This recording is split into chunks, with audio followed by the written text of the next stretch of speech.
Hi friends, welcome to Kids Fashion World. இன்னைக்கு நம்ம வீடியோல ஒரு simple neck design, churidar neck design தான் பார்க்க போறோம். அதுக்காக நான் canvas வந்து ரெண்டா fold பண்ணிருக்கேன். அதுல neck width 2.5 inches மார்க் பண்ணிருக்கேன். அதுக்கு அப்புறமா neck உடைய height 6.5 inches மார்க் பண்ணிருக்கேன். ஓகே, இப்போ இந்த மெஷர்மென்ட் போட்டு நான் வந்து ஒரு பாக்ஸ் மாதிரி வரைஞ்சு விட்டுக்கிறேன்.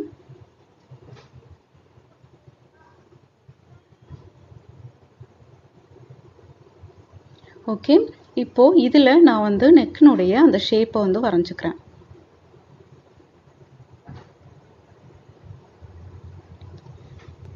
ஓகே, இப்போ பார்த்தீங்கன்னா நான் நெக்னுடைய அந்த ஷேப் வந்து வரைஞ்சிட்டேன். அதுக்கப்புறமா அந்த நெக்னுடைய ஹைட்ல இருந்து கீழே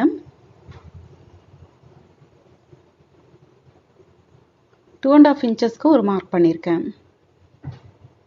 ஓகே, இப்போ இந்த நெக்னுடைய அகலத்திலிருந்து 1.25 இன்ச் அளவுக்கு நான் வந்து டிசைனுடைய அந்த வித் வந்து நான் மார்க் பண்ணுறேன். 1.25 இன்ச் அளவுக்கு நான் மார்க் பண்ணிட்டு வரேன். இந்த நெக்னுடைய ஷேப்பில் டேப்பை வச்சு அதிலிருந்து 1.25 இன்ச் அளவுக்கு நான் மார்க் பண்ணிட்டு வரேன்.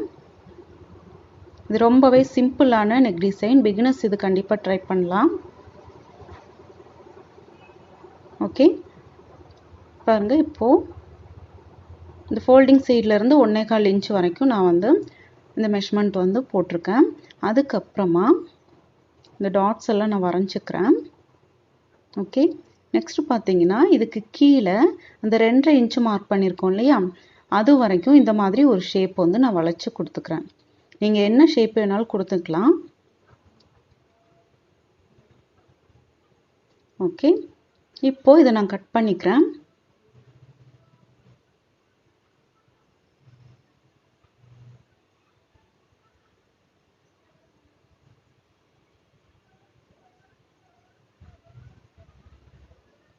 ஓகே, இப்போ நெக்னுடைய ஷேப்பு நான் கட் பண்ணி விட்டுக்கிறேன். அவ்வளோதான். இப்போ பார்த்தீங்கன்னா நமக்கு கேன்வாஸ் வந்து நான் ரெடி பண்ணிட்டேன். இதை நான் வந்து பேண்ட் துணியில் வச்சு நான் அயன் பண்ணி எடுத்துக்க போகிறேன்.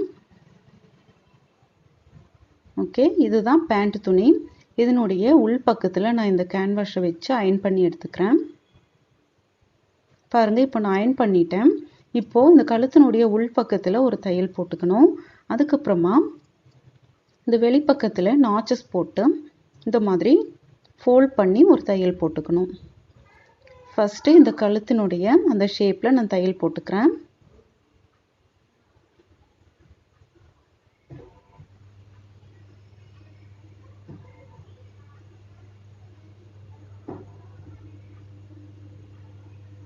பாருங்கள், அந்த ஷேப்புக்கு தகுந்த மாதிரி அந்த கேன்வாஸினுடைய ஓரத்தில் தையல் போட்டுக்கிறேன். அடுத்து பார்த்தீங்கன்னா இதனுடைய வெளிப்பக்கத்தில் ஒரு 1/2 இன்ச் அளவுக்கு துணி விட்டுருக்கேன். அந்த துணி நாச் போட்டு வச்சுருக்கேன். அதை இந்த மாதிரி ஃபோல்ட் பண்ணி ஒரு தையல் போட்டுகிட்டே வரணும்.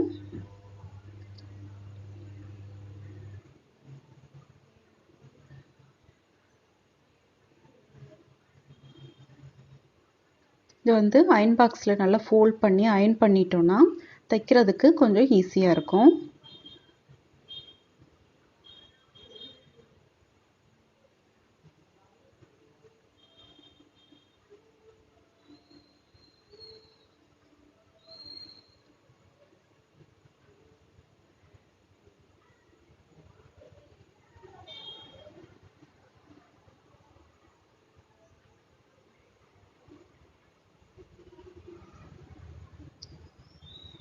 ஓகே, இப்போ பார்த்தீங்கன்னா நம்ம கேன்வாஸ் வந்து ரெடி பண்ணிட்டோம். இந்த டிசைன் ரெடி பண்ணிட்டோம்.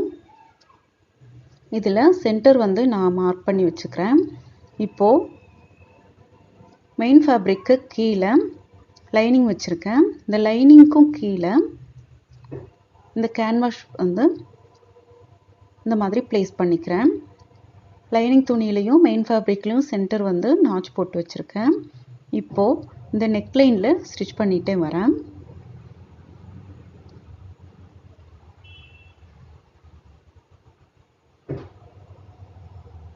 மெயின் ஃபேப்ரிக்னுடைய உள் பக்கத்தில் லைனிங் வச்சுருக்கேன். அதனுடைய உள் பக்கத்தில் இந்த கேன்வாஸ் வச்சுருக்கேன். இப்போது ஸ்டிச் பண்ணதுக்கப்புறமா அந்த எக்ஸஸாக இருக்கிற ஃபேப்ரிக் கட் பண்ணிவிட்டு இந்த கேன்வாஸை நல்ல பக்கத்துக்கு, அதாவது மெயின் ஃபேப்ரிக்கு அப்படியே திருப்பி விட்டுக்கலாம். பாருங்கள், இப்போ உள்ள எக்ஸ்ட்ரா இருக்கிற ஃபேப்ரிக்கை நான் கட் பண்ணி ரிமூவ் பண்ணிடுறேன். அதுக்கப்புறமா நாச்சஸ் போட்டுக்கிறேன். இந்த நாச்சஸ் எதுக்காக போட்டுறோன்னா நமக்கு டர்ன் பண்ணுறதுக்கு ஈஸியாக இருக்கும், அதுக்கு தான். ஓகே, இப்போ இதை நான் திருப்பி விட்டுக்க போகிறேன்.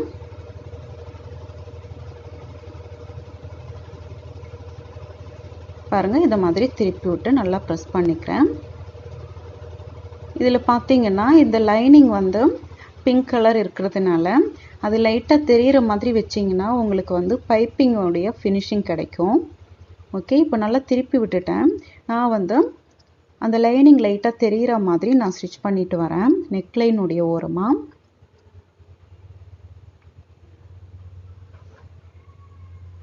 உள்ள லைனிங் வந்து நல்லா எடுத்து விட்டுக்கோங்க. எடுத்து விட்டுட்டு தையல் போட்டுக்கோங்க.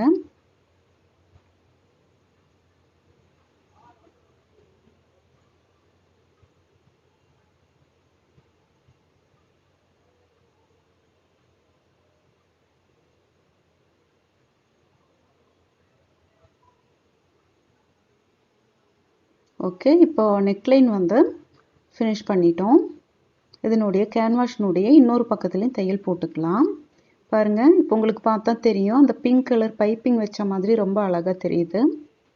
இப்போது இந்த கேன்வாஷினுடைய வெளிப்பக்கத்தில் ஒரு தையல் போட்டுக்கலாம்.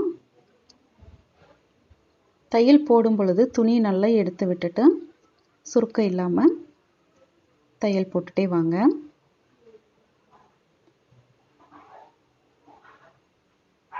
அவ்வளோதான், ரொம்பவே சிம்பிளான ஒரு நெக் டிசைன்.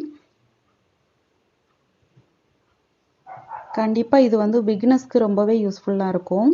அதாவது ஸ்டார்டிங்கில் இருக்கிறவங்களுக்கு ரொம்பவே இது யூஸ்ஃபுல்லாக இருக்கும்.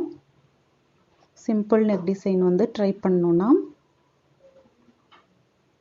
அடுத்தடுத்து நம்ம ஃபேன்சியாக வந்து நெக் டிசைன்லாம் பண்ண முடியும். ஓகே, அவ்வளோதான். பாருங்கள், ஒரு பேண்ட் மெட்டீரியலில் நம்ம வந்து நெக் டிசைன் வந்து பண்ணியிருக்கோம். ரொம்பவே சிம்பிளாக ஈஸியாக இந்த நெக் டிசைன் ஃபினிஷ் பண்ணிட்டோம். இந்த டிசைன் உங்களுக்கு பிடிச்சிருக்குன்னு நினைக்கிறேன். பிடிச்சிருந்தால் லைக் பண்ணுங்கள், ஷேர் பண்ணுங்கள், மறக்காம சேனலை சப்ஸ்கிரைப் பண்ணுங்கள். தேங்க்யூ ஃபார் வாட்சிங் ஃப்ரெண்ட்ஸ்.